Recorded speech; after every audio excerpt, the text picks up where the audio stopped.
Greetings and salutations, everyone. I hope everyone is doing well today.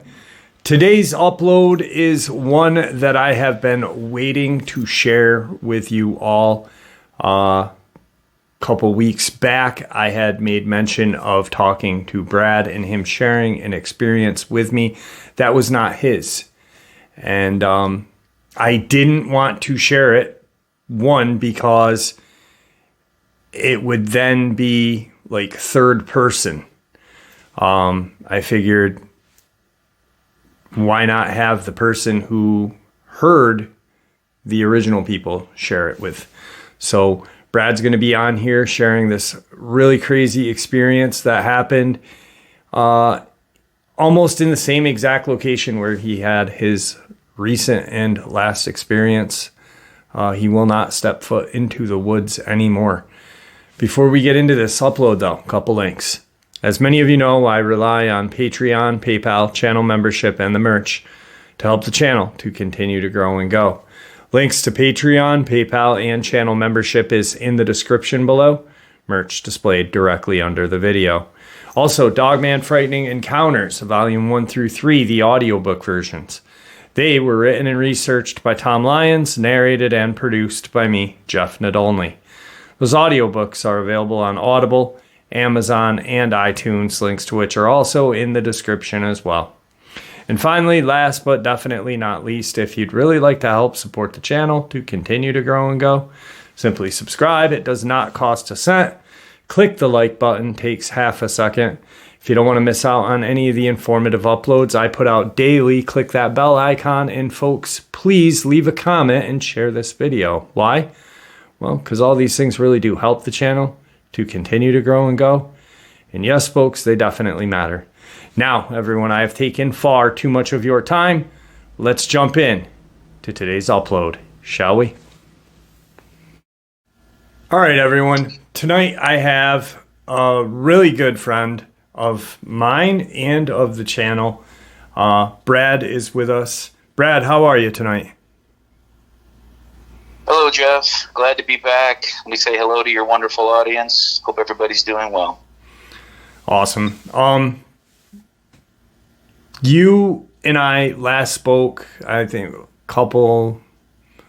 month ago, 2 months ago, and you had made note that you were not going out in the woods anymore. You were done officially after your last experience. You really felt kind of lucky at that one, and it kind of gave you a little wake up call. This isn't your experience. I know you're gonna explain all of it, but I want to, make sure that people really understand that, this is not your experience. You're not a man that goes back on his word. You when you say something, you mean it. So I'm going to turn the mic over to you and let you explain and share. Okay, well, as Jeff said, this encounter was not my encounter. It had nothing to do with me, even though I do play a part in this. And as we get to that part of the story, your audience and you will see how I do have a small part in this, but not because I was out in the woods or had any type of physical or literal encounter myself. In fact, as usual, it was a strange set of circumstances how this story was related to me. I don't go anywhere, as I said on my last show with you, which was my last encounter, and I hope it will be my last encounter. I don't go anywhere there's not pavement anymore. I don't even go up, even if it's a well-traveled trail. If it's dirt, I won't go up it unless it's paved and that type of thing. And, some people may say that I have become scared, and I'm sure there's some truth to that, but everything I've ever said is true. And if you have gone through what I've gone through, it would make you reticent about going into the woods at all, especially after you have some government agent tell you that you really need to quit while you're ahead.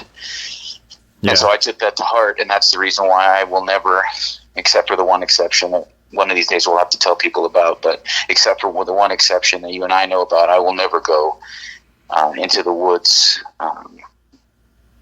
again.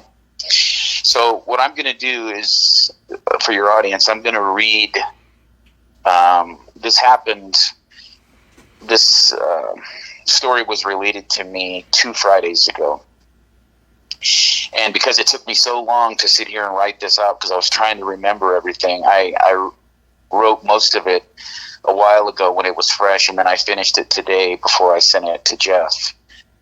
So I'm just going to, rather than me trying to remember the sequence of events, I'm just going to read. I hope that's okay with your audience. I'm just going to read the email that I sent to Jeff. Yeah. Because it's fresher, and the facts, I know people think I usually give good details, and I do. I try to, remember the best I can, but this was given to me by the people who had this encounter. So again, I want to reiterate, this is not my encounter. I was not there. I wasn't involved in this. This was told to me by 3 gentlemen in a diner. So I'm going to go ahead and start. Yeah. I'm going to read the email that I sent to Jeff, and Jeff has a copy of this. Excuse me. Hey, Jeff, this is your old buddy, Brad. I hope things are well. Everything copacetic over here. Okay, buddy. So first, let me state emphatically, this encounter had nothing to do with me in a physical or literal sense. I only know about it because of a weird set of circumstances. I know that's nothing new as it relates to me. That took place about 2 weeks ago. I believe this happened on Friday, June 28th. I was out running some errands in the late afternoon, and after finishing them, I decided to stop at a local diner for an early dinner. This particular diner closes at 4 o'clock. It's like a lot of old people go there. That's why it closes so early. So I got there about 3:30, had what I normally do when I go there, the Philly cheesesteak and fries. And I was sitting in a booth, and to my direct left were 3 good old boys who appeared to be hunters. They were, big into guns, hunting, camouflage, and outdoors in general. You could tell by looking at them. Turns out this group was normally a foursome, as the older guy who... or what I would call the leader. Anyway, he had a son. I misread there. Let me get back to where I was at. Oh, yeah, 2 of them were older guys, probably a little older than me. The third guy was a younger man in his early 30s who turned out to be the son of what I would later call the leader of these guys. They were all salty white guys who were big into guns, hunting, camouflage, and the outdoors in general. Turns out the group is normally a foursome, as the other old guy, who was not the leader, also had a son in his mid-30s who wasn't with them at the diner. Apparently he was still at work and couldn't attend the meal that these 3 were having. These guys had arrived quite a bit before I did, because when I ordered my food, they were already finishing their meals. And as I was eating, I could hear everything they were saying, almost to the point of it irritating me. About halfway through my meal, I noticed their tone changed, and they started speaking where I could just barely hear them. The young guy kept looking around to see if anybody was listening. When he did, I would act like I was looking at my phone. Just about the same time I finished my dinner, I heard the young guy say to the older guys, he was east of the 89 above Flagstaff. The old man said he must have been pretty close to where we were. At this point, I hadn't put it together yet, but I was somewhat interested in what they were saying just because of the location they were talking about. Then the older guy that I called the leader said, Brad must have walked through the sunken valley that we walked through. Naturally, as soon as I heard that, I turned and looked at all 3 of these guys. My first thought was, holy shit, are they talking about me? The older guy continued, it's hard to believe he was out there in that area with a bolt-action rifle after what we encountered. I knew when he said that they were talking about me. The young guy continued, this guy is either completely fearless or an idiot, or maybe both. And they all laughed. The quiet older man said he has encountered these animals a few times before, but even so, he must have been scared shitless. And as you know, Jeff, I was absolutely scared shitless. They all said some really nice things about me and how brave I was, not even being a hunter or an outdoorsman. They said some other really complimentary things, but for the sake of modesty, I'll move on in the story. At this point, they were getting ready to leave and wanting the waitress to bring their check. So she had brought mine. The diner was closing, and all the servers and the bus people were cleaning tables and refilling all the condiments on the tables. And as I was getting out of the booth with my check, I stopped by their table and I leaned over and I very quietly said, "Excuse me, guys, I'm sorry to interrupt, but by chance, are you guys talking about the Brad who killed the Dogman north and east of Flagstaff in '89? They all seemed surprised and a little suspicious. The young guy completely turned to face me and said, "What is that to you?" Can you imagine my thoughts at that moment, Jeff? I wanted to say, "I'm Brad, knucklehead," but I didn't. And I could understand their apprehension. I said, "You guys must be listeners of Jeff Nadolny's Dogman research channel." I forgot the paranormal part. I knew it had to be your channel because I have never given it to anyone else since leaving the other guy 2 years ago. They all looked at each other and said, "You listen to him?" I said, "Not only do I listen, he and I have become friends." And that did seem to take a bit of the edge off, but the young guy still didn't seem real interested in talking with me. The older guy asked, "Are you a hunter?" I said, "No, just an old surfer from SoCal." I had to give him one hint, right, Jeff, to be fair? Yeah, absolutely. The old man continued, and I did that on purpose. That was their hint if they were paying attention.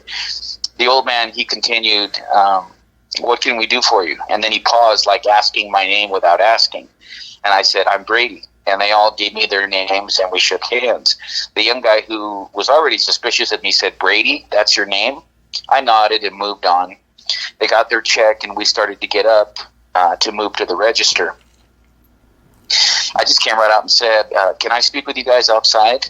They looked at each other kind of tentatively and said, "Okay," collectively. As fate would have it, their car was parked right next to mine. So when we got outside, I leaned up against my car and I began my questioning. Then they all on cue folded their arms, in the universal signal for being defensive, and waited for me to start. I said, "I overheard you guys say that you were up in the same area Brad was east of 89. The old man who did most of the talking from this point forward said, "We walked through the very area he must have walked through because there are no other sunken valleys anywhere in that area. And we were about 5 or 6 miles, give or take, from the highway." I said, "You said you walked through it. Where were you headed?" He said, "We actually were trying to find the area Brad was in. Once we found it, we moved north following a small animal trail." I said, "I forgot to ask, what made you go where Brad went, and what were you intending to do?" The young guy spoke up and said, "We had heard there was a den of these creatures up in that area, and we figured where Brad encountered them was as good a place as any to start looking." I said, "A den? What were you going to do if you found the den?" The older guy who was the quiet one, but he said quietly but firmly, he said, "Kill Dogman."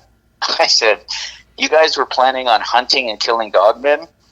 The leader said, he said to me, "Boy, we didn't plan on killing them. We did kill them."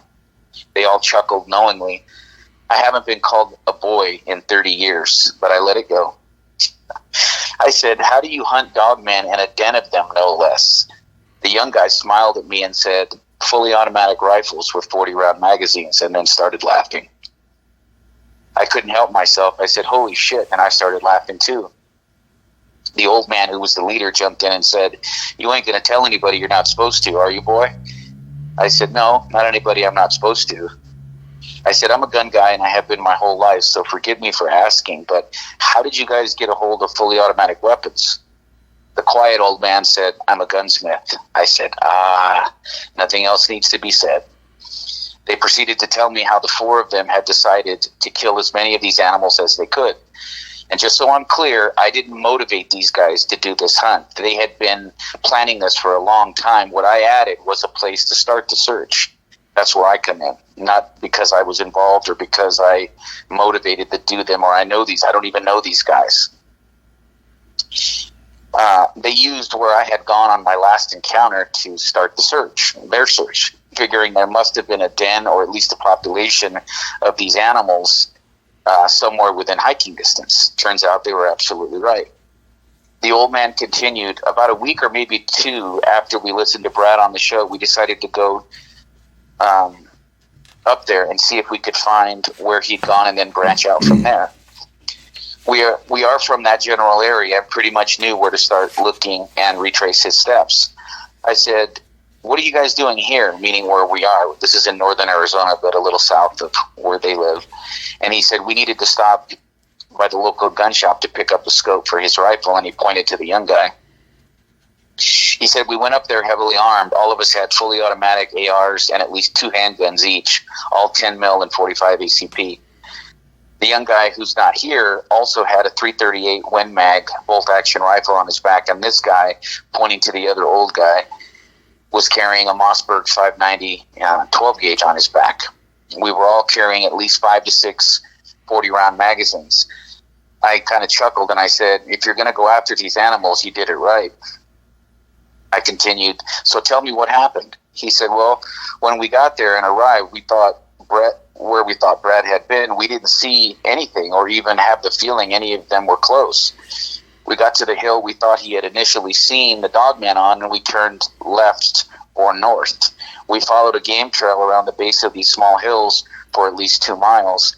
When we got to a plateau with a clearing on top, we looked across at this ridge that was probably a quarter mile directly across from our position. We saw a large, dark gray, almost black wolf sitting on its haunches looking directly at us." The other old guy spoke up and said, "I looked through my binoculars at him just to confirm what it was we were seeing. I was certain, as were the rest, that this was a Dogman." The leader interrupted as soon as we looked at him through the binoculars. He bolted down the other side of the ridge, and we began jogging down our hill and then up the other side where he had been. When we got to the very spot he had been, we looked down just in time to see him turn left into a box canyon that had hills on 3 sides and only one way in and one way out without going up steep hills. We followed him into the canyon with guns up and adrenaline pumping, only to lose him completely. He was gone. We scanned around the entire small canyon and finally the youngster. I'm using, just so your audience knows, I'm not using their names because I do not want to get these guys in trouble. Right. And so when I'm referring to youngster, there's 2 young guys and 2 older guys, right? We scanned around the small canyon, and finally the youngster saw a small opening, no bigger than a large manhole cover, high up on the hill on the left side. It had some shrubs around it with some fallen pieces of wood in front of the hole. It clearly appeared to be put in front to make the opening less obvious. It was about 30 to 40 feet from the top of the hill. The other youngster had the idea to go up the hill with a .45 in one hand and an M80 in the other. His intention was to toss it into the den to get them to come running out. Meanwhile, the other 3 of us chambered our weapons and stood shoulder to shoulder in the middle of the base of the canyon, pointing up at the den hole. As he climbed up the hill to the far side of the opening, we could see eye shine from the depths of the hole, but only just a little because of the angle we were standing at. When he got about 20 feet from the hole and to the left, he put the .45 down and took out an M80 and a lighter and lit it. He then stood awkwardly because of the incline and threw it into the hole. Time slowed down, and I watched him pick up the .45 and take 2 to 3 steps, and then we heard boom with a strange echo, which I think was because it was inside the hill. Within 2 seconds, as the kid was stumbling down the hill to the base, 6 to 7 dogmen came running out of the hole, barking and growling. We opened up on them, and it was a massacre. We pumped approximately 200 rounds into 6 or 7 dogmen. I said, now this is me talking to him, I said, "How do you know it was 200 rounds?" He said because 2 of the 3 of us actually put a second magazine in and emptied them. 80 plus 80 plus 40 equals 200 rounds. This does not include the 16 rounds of 45 ACP the youngster had fired when he got down the hill. We killed 5 of them, and at least 2 were wounded. I lost my track there. Okay, we killed 5 of them, and at least 2 were wounded, but made it back into the den. They had an arm that was attached, but only by some thin ligaments. There was blood everywhere. We basically cut them in half. When we were done firing, we quickly reloaded, expecting a second group to come out, but it never did. The other young guy walked up the other hill on the far side directly behind us to get a look into the hole. He could see eye shine from at least another 6 or 7 animals. It appeared that they weren't interested in any further interaction. We thought about going on a full attack and actually going up and into the hold and finishing the job. I started laughing when he said that. I'm like, these guys, man. Yeah. And finishing the job, the other guy said we need to not push our luck, and we started backing out of the canyon, covering each other all the way back to the car. We were anticipating a rear attack the entire time we were moving back to the car. It never came. I said, that is a hell of a story, and thank you for taking it to those animals, and thank you for telling me this. I know you didn't have to. He said, it was nice to tell someone who believes in these sadistic animals. We got to get going, he said. They all said goodbye and climbed into their truck. I said, take care, guys. Make sure you keep listening to the show. I said that because I knew I was going to give this story to you, and so I wanted them, because they're going to know who they were talking to. If they're listening to this show right now, they're going to know who I am. Yeah. They're going to know that they were talking to Brad. Anyway, I said, take care, guys, and make sure you keep listening to the show. The young guy was sitting in the front as they pulled out.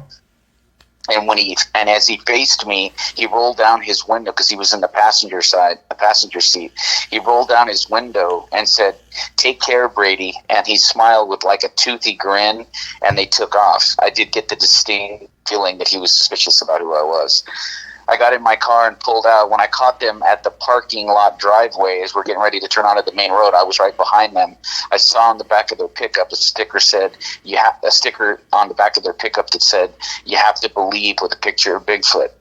One hell of a story. I was happy to have played a small part in what I call the Highway 89 massacre. My words. Peace out. Yeah.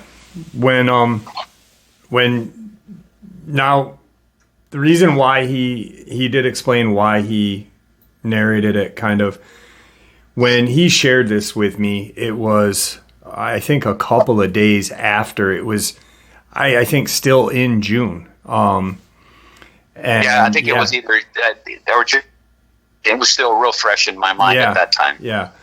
And I had asked a lot of questions because there was a lot of questions that had popped up. I'm just going to bring a couple of things up that I had asked, because, you know, where they were was where Brad was the last time he had just went hiking with his bolt action, and he had seen the 2 dogmen on this kind of ridge, and he had kind of seen them playing what appeared to be playing. And I was like, wait, was that where the den was? No, they were, a couple of miles from there? Yeah. So as it happens, so where I was in this little sunken valley, right, which I talked about in my encounter, they walked through that very same valley, and when they got to the end of that valley on the far side of it, they could see the hill that I was talking about, where the tree was and the rocks, and they looked up on that hill, and they actually, because they were there with fully automatic weapons, so they weren't really scared or intimidated by anything. So they weren't being quiet or anything. They were just, talking, and they came within probably 50 yards of that hill and were looking up at it. And there was no sign of a dog man, nothing. And so they started following past this little valley. If your audience can picture it, past this little valley, there's like a space of like 100 yards after the tree line stops. And then there's this small, I guess you'd call it a an animal trail. It's a game trail where small animals use. You can tell that they use it because it's right up against the hills. And so they followed that for 2 miles, roughly, according to him. And when they got to, it kind of led, and they went up onto a plateau. And the reason that they decided to go up on this plateau is because it was pretty clear. There were no trees in the way, so they could get a good view of everything. And when they got up on that plateau, they looked across, and there was like a rolling ridge with a tree on top. And right next to the tree was a Dogman sitting like a dog does on its haunches. It was just huge, right? And it looked at them, and that's when they realized. They looked in the binoculars, and they realized, and then they started following it. And happened to catch a glimpse of it going to this little box canyon. And when I say little, I mean, this is not like that 8 Canyon story where, the box canyon they're talking about is, 2 miles long and 4 miles wide across. No, this was like a little box canyon that was probably only, based on what I'm hearing him say, maybe 100 yards from one side of the hill to the other. Mm. That's crazy. It's absolutely crazy. And they had the disadvantage, and the advantage. And I remember you and I talking about this because you always want to have the high ground. Always. They had the low ground, but they did have automatic rifles, so they did have the advantage. Yeah, I don't think these animals, at least based on what he told me, and these guys seem like, these guys are, it sounded to me, I don't know these guys, and, like you pointed out, Jeff, the reason that you can tell this story isn't bullshit is because they didn't come up to me. Right. Right? They didn't come up to me and start talking about this and volunteer, nor did they know who I was. I overheard this. Yeah. Them talking about this. So to me, their story is incredibly credible, right? Yeah. That's a weird way to say it, but it was a very credible story. And you really, when you get in a situation like that, you always want to be, military tactics dictate that if you can, you at least want to be eye level with your enemy or above them. But there was no way for them to get into that position because they would have had to have been standing with their feet in awkward positions if they would have been on the hill directly across from where the den hole was. There would have been no way for them to really get accurate shots. And what if one of them stumbled down? So they decided that they were going to stand directly in front of the den hole down, 100 feet or whatever it was. He never did say how far down it was. He said it was about 30 to 40 feet from the top of the hill is where the den hole was. And so they decided to just stand shoulder to shoulder, with fully automatic weapons. And the guy that went up there, he's the guy that was the bravest, to be honest with you. He went up there with a 45 in his hand and actually threw an M80 into this hole. Yeah. And, like you were talking about, that's like an eighth of a stick of dynamite. Yep. Yeah. Which I'm sure pissed them off. And that's why they came out the way that they did. And then they were just standing there waiting. It was a pretty good plan, actually, how they executed it, because as they came out, they just unloaded. You're talking 200 rounds in 5 animals, maybe 6 or 7 animals. So what's that, 30, 35 rounds each? Yeah. Think about that. And we're talking 5.56. We're not talking about handgun ammunition. Right. And, what, like you said, and I said as well right now, this wasn't fresh in your mind like the first time you told me. The first time you told me, it was like, I really think it was 3 days after, because you had sent me an email saying, get a hold of me, but I didn't get the email, and you texted me, are you, what's up, buddy? And then I'm like, I didn't get an email. And then I called you, and then we talked. And so it was about 3 days. So it was pretty fresh. Oh yeah, I was excited. I was almost more excited with their story than I was with my own. Yeah, because these guys planned this out. This was no accident or happenstance or nothing like that. This was a, my part in this. I played a very small part, but my part in this was they just used my story to gauge where they should start their hunt. Right, right. That's really all my only part in this, right? It had nothing to do with me. It's just that they said, okay, well, this is where he was. I know they're all three of them or all four of them are from that area. Let's say within 20 miles of that area. Yeah. All of them live. So they're fairly familiar with where it was. And they went up there, and sure enough, it happened. But I don't know. He never did say, the young guy, I wanted to make this clear to your audience, he never did say where he had heard there was a den of them. Yeah. But I got the distinct impression from these guys that these guys are serious individuals. Right. Like, these guys aren't me that's just a guy with some balls that decides I'm going to go, like I did. I'm going to go hunt a Dogman. These guys I got the distinct feeling that the two older ones are ex-military. Survivalists, maybe. Yeah, well, be that or ex-military, maybe ex-special forces. I don't know that they were, but that's just the feeling that they gave me. They didn't seem to have any fear whatsoever of these animals. Right. They were tactical on the way, because there was, and I remember this because when you told me, my brain was just blown away. But the one thing that made me think how tactical they were is the kid with the bolt action. His dad, when they were backing out, his dad told him to go up on the opposite ridge in case any came out as they were backing out, so he could have a clear shot at them to keep, line of sight on them. Thank you for bringing that up. I didn't put that in this email that I sent you, but that's true. He was left by himself high up on the other hill, and he had a scoped 338, which is it's a little more powerful than a 30-06. So you're talking about, you hit him in the head with that, it's all over. Yeah. But he was up on the side, and then what he did was he covered their exit from the box canyon, and then when they got to the opening of the box canyon, they all spread out and covered him while he came down and ran out. So and then each of them would go 50 yards, and then they would cover each other all their way out. The 2 miles back to the sunken, and then the 5 miles back. They were completely tactical all the way out because, and rightly so, they thought there would be a counterattack. That these guys, these animals are very tactical. They thought that they would marshal their forces, and there'd be 8 or 10 of them would be following them, but they never did. Right. Excuse me. I might be wrong, but I'm trying to remember because we had a conversation. We talked after you told me this, which was about the length of what you just shared. You and I talked for, I don't know, an hour more about certain things. I remember making a statement.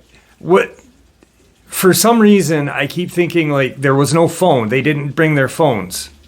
No, they didn't. That's true. They didn't bring he didn't tell me that in that, but the young guy, not the leader, but the young guy had said that, because I asked at one point, that's another thing. You got a good memory, dude. That's another thing that I forgot to put in the email.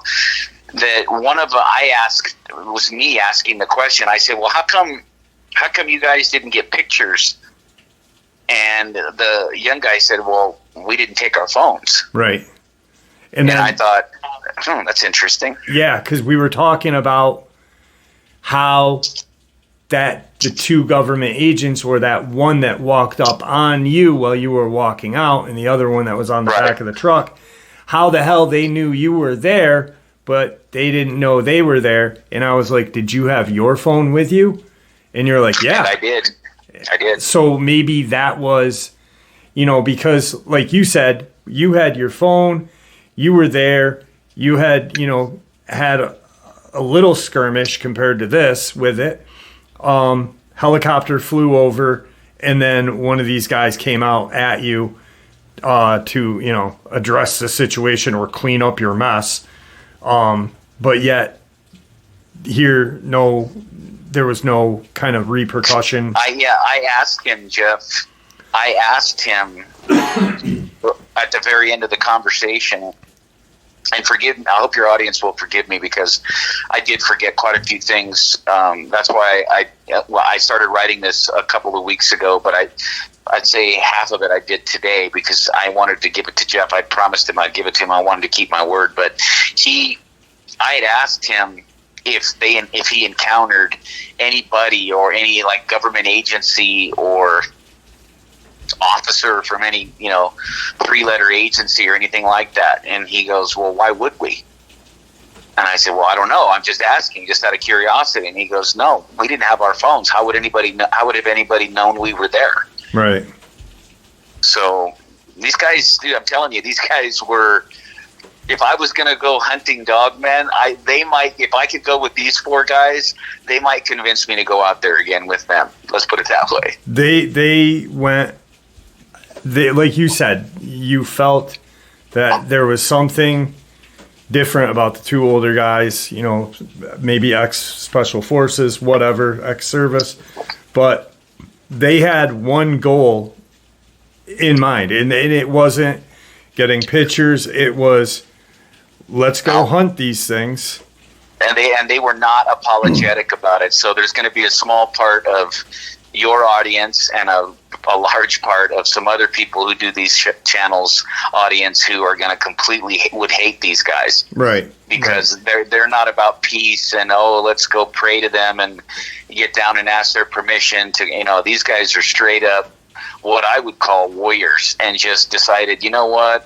And I got the feeling that they were longtime listeners. Well, they've killed, like you and I said, Dogman kill. Like they're opportunists. Yeah. Yep. Yeah.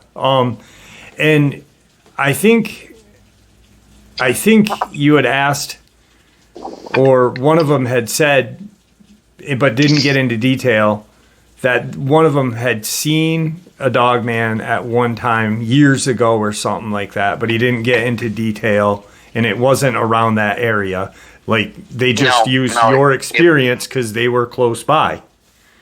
Right. That's true.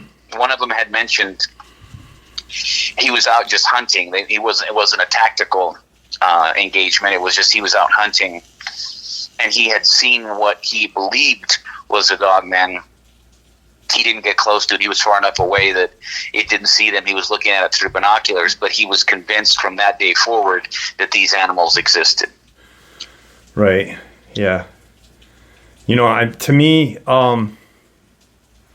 this experience, when you told me about it, I was, blown away because I'd never heard anything like it, This is why, Jeff, let me just say, and I said this on another show one time, and I took a lot of shit for it. The truth is, dude, as evil and wicked as I believe these animals are, and again, I don't think that every single one of them is always thinking about killing humans whenever they get the chance. Right. I don't believe that, but I do think they're opportunists, and if they're hungry and you happen to be in the wrong place at the wrong time, they have no problem tearing you, into shreds. Yeah. None.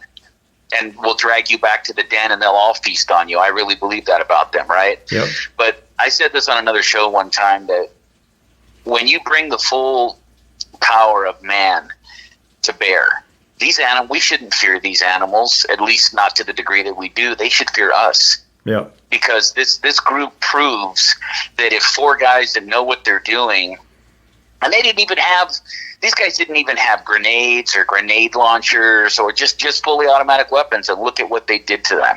Imagine if we had 12 Spec Ops guys that had rocket launchers, grenade launchers, fully automatic weapons, hand grenades. I mean, come on. You talking a squad of special forces could wipe out 100 of these animals. No problem. Yeah, yeah. And this is why I've never had the attitude that some people, not necessarily just on your show, but other shows have had where, oh my God, we have to be, these animals are we either have to worship them on the one hand, or we have to be so afraid of them that we don't, do live our lives the way that we should. No, it's not that way. We are still, and I know I'm going to take shit for saying this, but we are still the dominant animal, if you will, on this earth. Yeah. Yeah. And when we bring our full power to bear, these animals present very little problem. Right. Very little. They, like you said, they're opportunistic. They are, like me solo hiking, you solo hiking, or random hikers, Joe Blow that's out in Colorado somewhere that doesn't have a firearm with him. And, like you said, wrong place, wrong time. Bam, opportunistic. You're in a lot of trouble, dude. You're in a lot of trouble, and it's gotten to me. And I don't want people to say I don't fear them. I do. This is why I'll never go in the woods again. Right. But when you're talking about guys like this who have the ability to bring these types of weapons to bear, I mean, I took it like when those animals were looking, when they were all still huddled in that den. And the one kid got up there and looked into the den from across one hill to the other, and he could see them in there. I got the distinct visual in my mind that they were all cowering in there because they knew that if they came out, they were going to get literally cut in half. Right. Like almost they didn't know what to do. Right. They were exactly. That's exactly right. Like they didn't know what to do. They were just hoping that these guys wouldn't finish the job. Right. And these guys would have been fully capable of doing that. I mean, honestly, I think even if they would have went up there and stood right in front of the hole, I think they would have chopped them into bits. Yeah. So, I know that, there's going to be some people that hear this and be like, oh, you're starting, like I heard on the other channel, now it's going to be unsafe for these animals, for us to walk in these areas. It was already unsafe for us to walk in these areas. Yeah. Right? Yeah. This makes them think, as far as I'm concerned, this makes them think twice about just randomly attacking people because they don't know what type of person this is. Is this one of these people that has these weapons that'll just turn us into hamburger? Right. And that's exactly what those were his words, by the way. He said, we turned him into hamburger. Yeah. It's just, I mean, my view is, these guys went for a mission. They went on a mission, and they wanted to see that if they could do it, and they did. I don't suggest that everybody go out and unless you have the know-how of doing what they did. Being a gunsmith and such, but not everybody can. So don't go out with your AR-15 and 4 of your friends with just semi-automatic and think that you're going to get out of there. It's just... No. And these guys were serious individuals, Jeff. Yeah. You could tell just by looking at them. They all had that... I don't know if you've ever seen it, but like when you see a special forces guy or an ex-special force, there's an aura about him, like a confidence, like there's no situation that he can't handle. All these guys had that. Right. And you can just tell these guys, they put a plan together. They researched what they were going to do. They made their weapons better than what, you and I have access to. And, they drew up a plan and they went and executed it then. And that just goes to show, if nothing else, if you don't agree with anything else I've said tonight, it just goes to show that when 3 or 4 guys get together and decide they're going to do something, it doesn't matter, Bigfoot, reptilian, crawler, whatever. If you have 4 guys that are well armed, that know what they're doing, understand tactical awareness and all that stuff, they're a formidable force no matter what they face. Yeah, exactly. You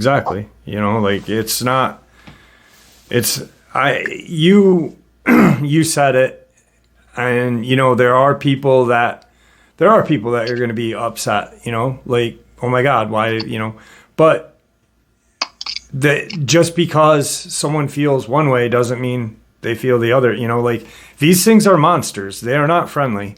They're not like Harry and the fucking Hendersons. You know what I mean? These are not furry woodland creatures. That's what I used to say all the time. They're not. They and I'm not suggesting that we need to go exterminate every single one of them.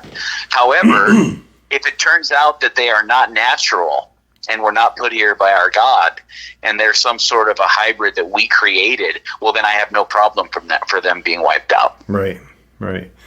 This just shows that they can be.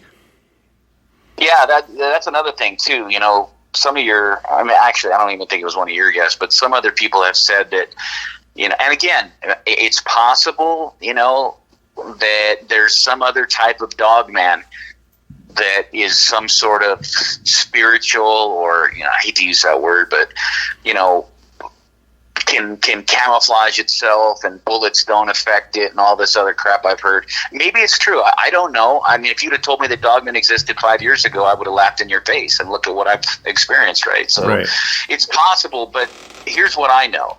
In my experiences, which have been many, and these guys experience, these animals are completely flesh and bone and can be killed and even massacred. Yeah. That's what I know. Yeah. Now, whether or not there's another type out there that exists that somehow bullets don't work, okay, maybe, but I've never encountered it. Right. That's what I know. Right. You know what you know, and, you know, I don't know, because I never shot at one. I know what I saw. I don't know what the hell it was. It just was really scary. You know, but the point of this experience was they can be stopped. And they were. They can be stopped in a big way, Jeff. That's what we learned from this experience. And again, I don't want anybody to think, you know, this was somehow, you know, I told these guys secretly, because I'm sure I have my haters on your channel and other channels that hate me, and I'm sure he told these guys to go do this. I never saw these guys before. I did not know them. Right. I'd never talked to them before. These are people that just so happened to be listeners to your show. Right. And I overheard a conversation. And again, they didn't come to me. I went to them. Yeah. So what reason would they have to lie about this? Right. You intruded on their dinner and their story. You know, they're shooting the shit, having their, you know, country fried steak and gravy, and out comes Brady to say, hey, you know, I heard what, and, you know, so 100%.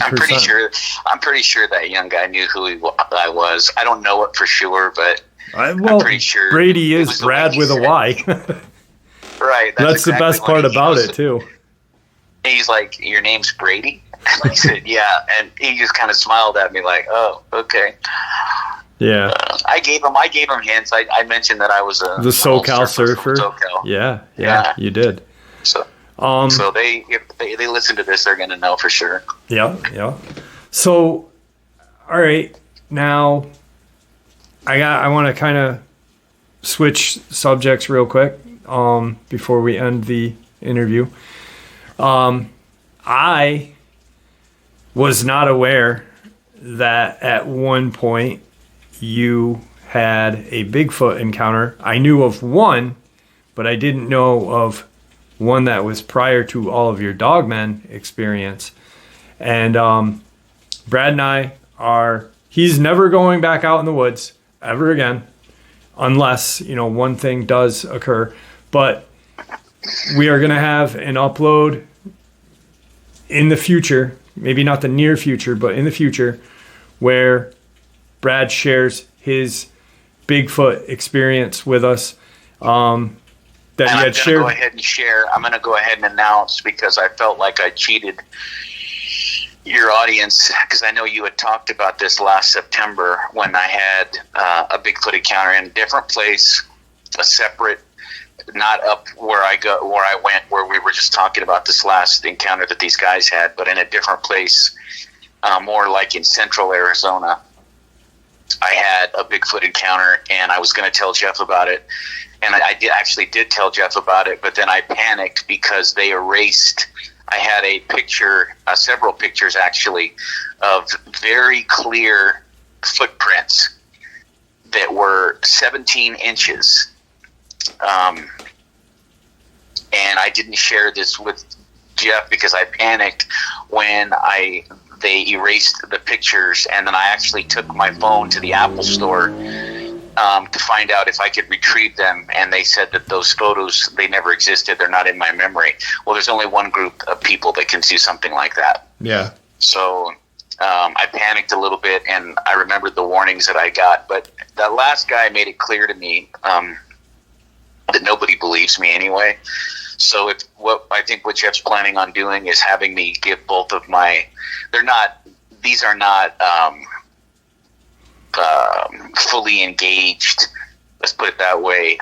Encounters with a Bigfoot where like it's a knockdown, drag out.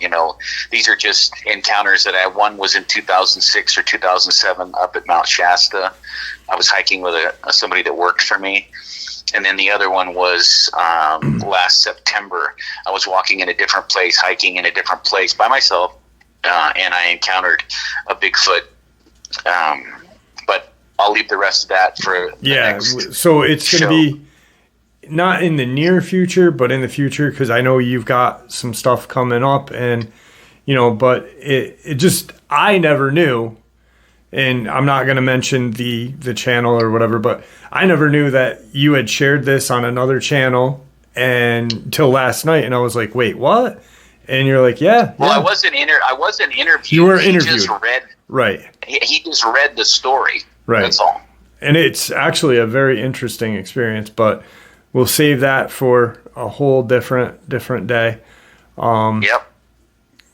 But yeah, this was, thank you for, being a man of your word. And, like I did say, because I had made an announcement, I was like, in a week or whatever, I'm going to have Brad on. And, people, I said this, people have things that come up. People have, issues and shit, unannounced issues that pop up, and he couldn't come on.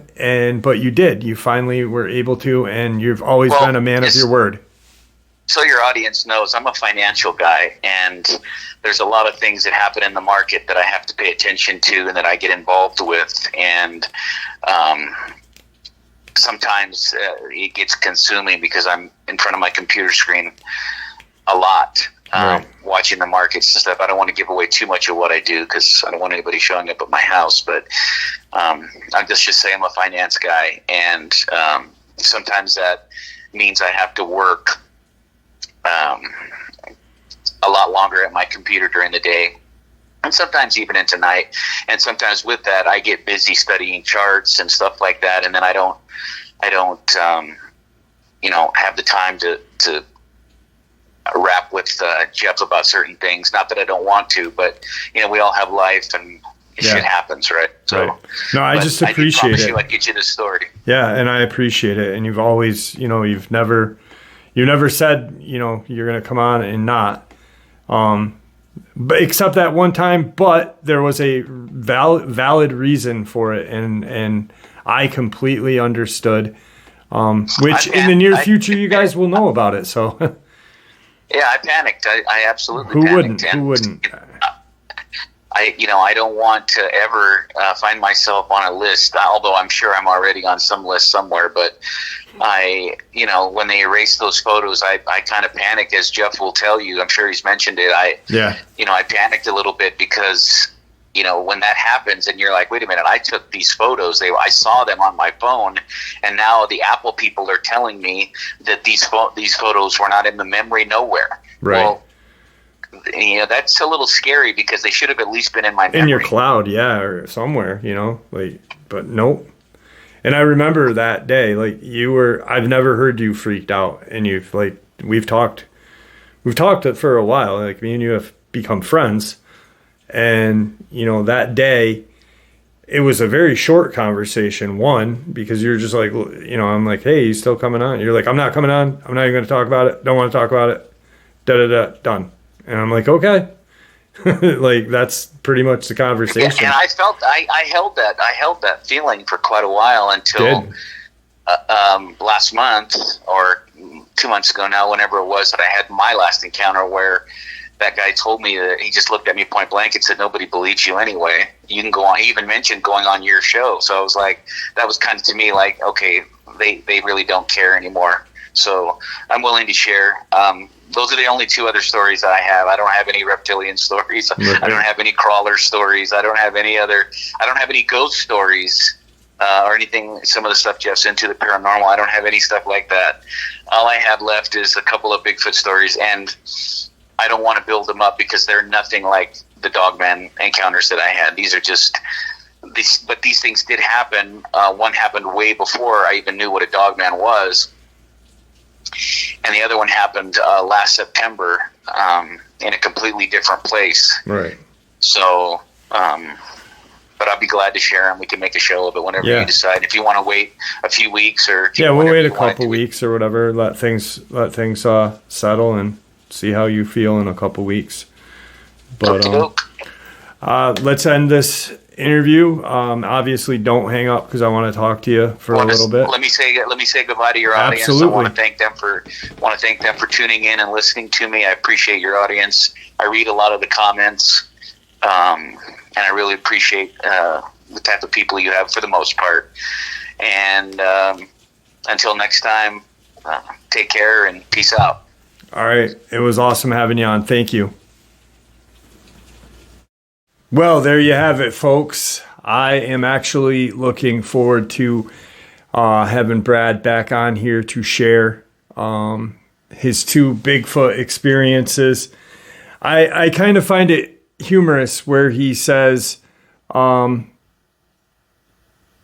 not that all exciting, but his first experience that he had, I had never heard it until tonight. And I was like, whoa, this is typical Brad fashion. And like he said, it was narrated on a different channel. Really amazing experience, actually. I can't wait till he comes on and shares it. Anyway, with that, guys, I hope you all enjoyed this upload as much as I enjoyed sharing it with you. I'd like to thank you all for supporting the channel.